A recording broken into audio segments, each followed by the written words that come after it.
vais parler des accords d'Oslo avant de parler de la droite sioniste. Quand on parle des accords d'Oslo, il faut savoir qui est Rabin. Rabin, c'est l'homme des crimes de guerre de la guerre de 1948. Il y a quelques jours, on célébrait le 30 mars la journée de la terre.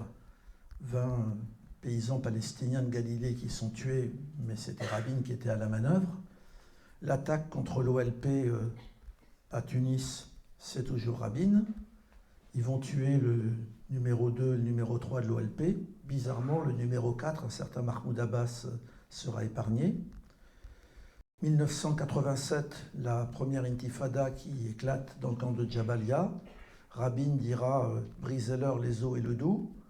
Et il dira je n'ai qu'un seul souhait, c'est que Gaza soit englouti par la mer. Alors comment ça se fait que cet homme-là devienne brusquement un homme de paix? Il faut comprendre ce qui se passe en 1991-92. L'URSS est en train de s'écrouler. George Bush père veut que l'OLP et Israël fassent des négociations. Shamir, qui est à la tête d'Israël à ce moment-là, ne veut pas négocier. George Bush père fait tomber le gouvernement Shamir et Rabin arrive à la tête et il y a les accords d'Oslo qui vont être signés. J'ai pu discuter avec des négociateurs des accords d'Oslo. À Oslo, il n'y a qu'une seule chose qu'on a signée.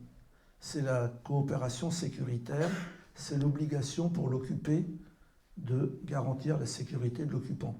Et on voit aujourd'hui, le camp de Jenin a été détruit par l'armée israélienne, mais juste avant, il avait été attaqué par la police de l'autorité palestinienne. C'est ça son rôle, c'est pas un manque de chance, c'est ça qui a été signé. À Oslo, on a discuté d'État palestinien, on n'a rien signé. On a discuté du retour des réfugiés, on n'a rien signé. On a discuté de la libération des prisonniers, on n'a rien signé. Et on a discuté de, qu'est-ce que j'ai oublié, les réfugiés, les prisonniers et de Jérusalem, et on n'a rien signé. Donc voilà, ça a été cette espèce de coque vide mais extrêmement dangereuse qui s'appelle l'autorité palestinienne.